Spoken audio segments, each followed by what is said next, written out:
Cuando un inversor de capital riesgo te analiza, la primera pregunta que debes hacerte es si tu proyecto es invertible.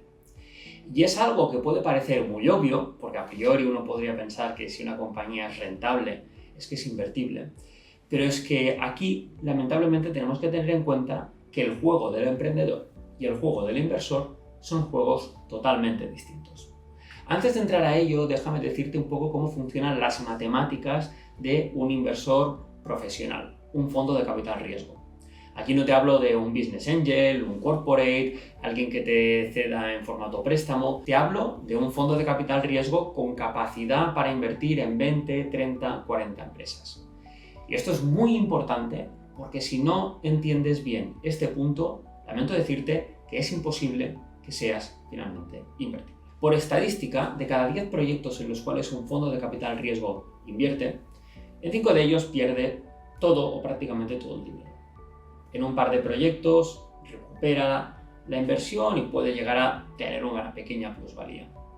En un par de proyectos puede tener un múltiplo 2, 3, 4x.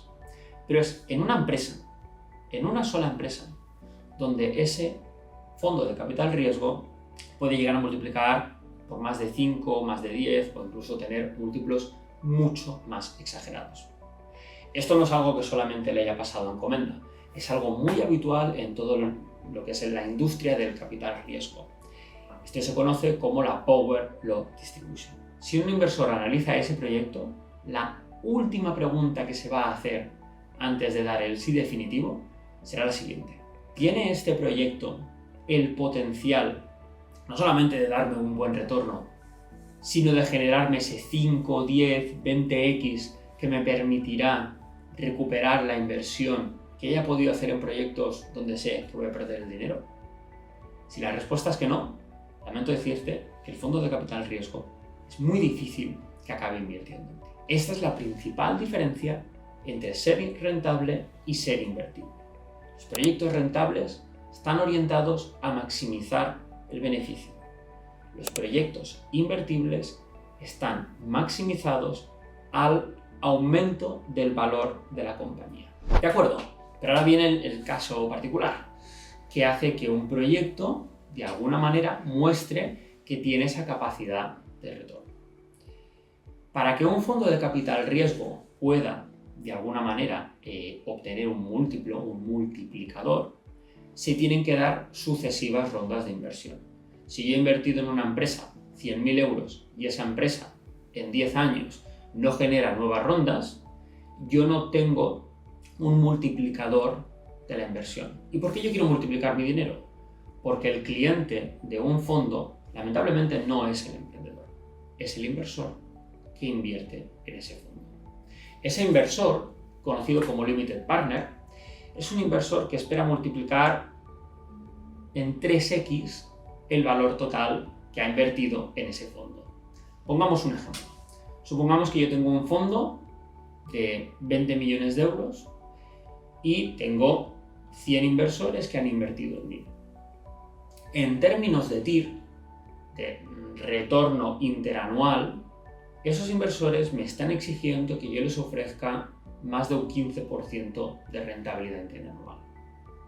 Para que eso suceda, y considerando que yo como fondo tengo un periodo de inversión de 3, 4, 5 años y un periodo de desinversión de 3, 4, 5 años para salir de las empresas en las que he invertido, matemáticamente eso hace que yo tenga que multiplicar por 3.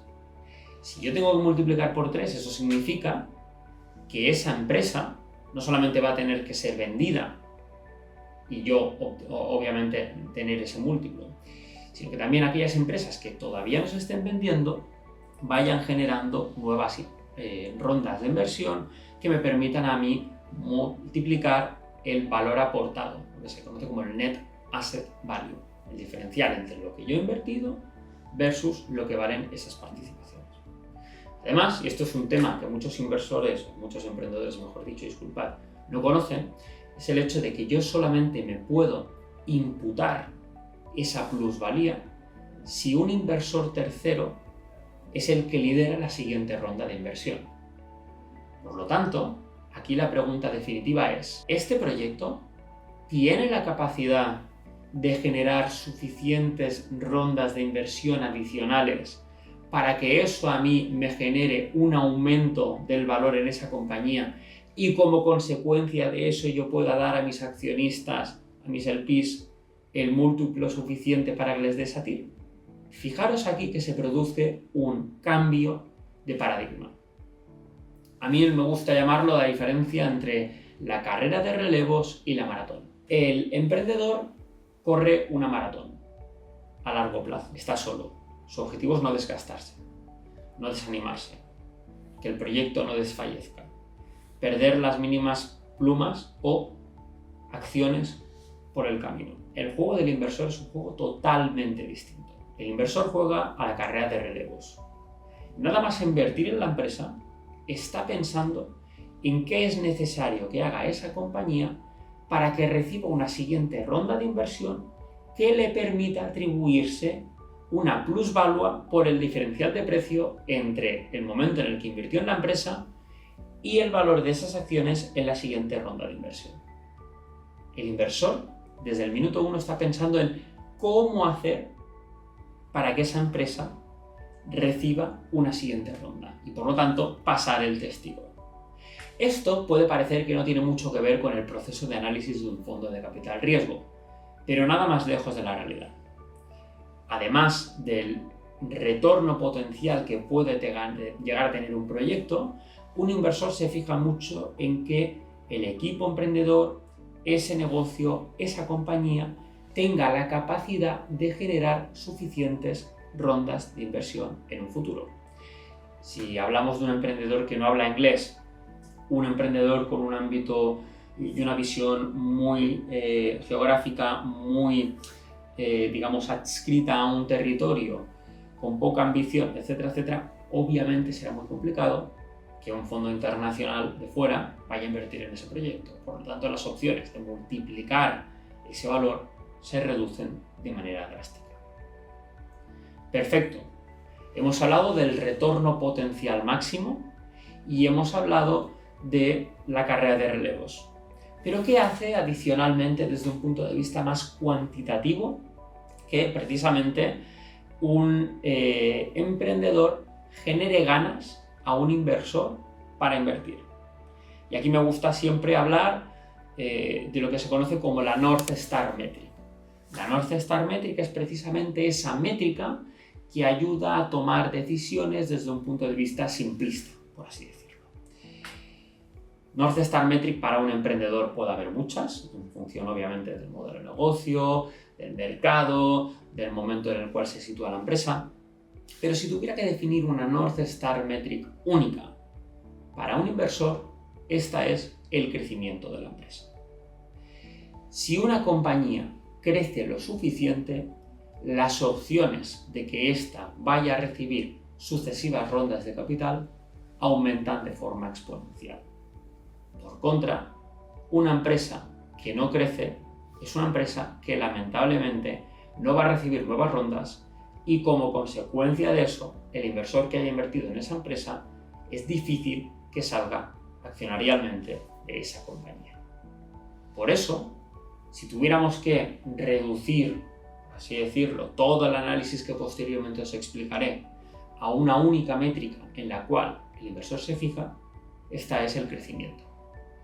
Y suele ser el crecimiento de probablemente la métrica más importante de cada compañía. Normalmente, si tuviéramos que hacer un análisis reduccionista, esa sería la facturación. Pero si hablamos, por ejemplo, de un SaaS, sería la facturación mensual recurrente o la facturación anual recurrente. Si habláramos de un e-commerce, podríamos hablar del GMV o el valor total transaccionado dentro de ese marketplace. Si es un e-commerce, obviamente hablaremos de facturación, etcétera, etcétera. Pero quedaros con esa palabra, crecimiento. Ahora bien, ¿cuál sería el crecimiento que debería tener una compañía para que tuviera una visión positiva ese inversor para invertir en ella? Aquí depende un poco de cada modelo, obviamente. Si estamos hablando de un modelo de negocio, por ejemplo, con alta estacionalidad, o bien un negocio con poca recurrencia, estaríamos hablando de facturación anual y crecimiento de facturación interanual, es decir, cuánto crece de facturación una empresa año sobre año. Aquí normalmente se suele decir que tenemos que estar por encima de las 3 cifras, es decir, más que duplicar año sobre año para tener un momentum positivo a nivel inversor para que te entre un inversor. Si por contra estamos hablando, por ejemplo, de un modelo más tipo SaaS, un modelo de suscripción o con negocios más recurrentes, ¿no? Podemos incluso analizar crecimientos de facturación intermensual. Esto no tiene mucho sentido, por ejemplo, hacerlo en un e-commerce, donde, por ejemplo, ahora en Black Friday se concentran mucho las ventas, pero en octubre a lo mejor el volumen de facturación era pequeño, entonces no merece la pena comparar peras con manzanas, pero en el caso del SaaS, por ejemplo, sí puede llegar a tener sentido. Se suele decir que crecimientos de MRR o de facturación mensual recurrente de en torno al 10% de media a lo largo del año suele ser algo positivo.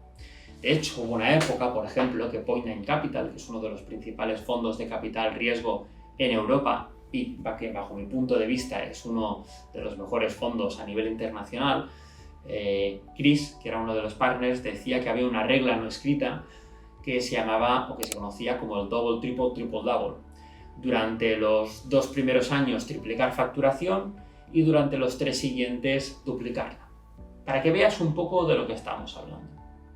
Obviamente, si te encuentras en una etapa todavía más avanzada, hay otra regla que podrías llegar a aplicar, que es la regla del Rule of 40. Esto básicamente viene a decir que el diferencial de crecimiento año sobre año versus el diferencial de EBITDA negativo que puedas tener a nivel de empresa, porque es muy difícil crecer teniendo EBITDA positivo, pues tiene que ser ese diferencial superior al 40% para que ese crecimiento sea sano. Con ello, tenemos visto la parte de esa visión más genérica de lo primero que se fija, por así decirlo, un inversor a la hora de analizar un proyecto. Es decir, si es un proyecto con el suficiente potencial para devolver el fondo, es decir, caso de un fondo de 20 millones, que tenga el potencial ese proyecto de llegar a valer 200 millones y que yo con ese 10% que pueda tener en la fase final de vida de esa compañía, pues que me retorne todo el fondo, que ese proyecto tenga la capacidad de generar siguientes rondas y que ese proyecto tenga un crecimiento suficiente para que otros inversores se sientan atraídos para ello. Finalmente, tenemos una herramienta que desarrollamos en su momento en Encomenda, o un framework de análisis, que me gusta llamarlo, que son las reglas de las 5 M's, que finalmente le añadimos una sexta. ¿De acuerdo? Estas 5 o 6 M's, según como lo veas, suelen medir los principales aspectos, digamos, en los que te puedes fijar como inversor a la hora de analizar una compañía. El primer factor es el management team, es decir, cómo está compuesto el equipo cofundador, nivel de ambición, el reparto accionarial entre cada uno de los miembros que forman parte de esa empresa, si hablan inglés, si tienen experiencia previa dentro de esa industria o si tienen experiencia habiendo cofundado o trabajado en otras scale-ups de referencia. La segunda M es el mercado.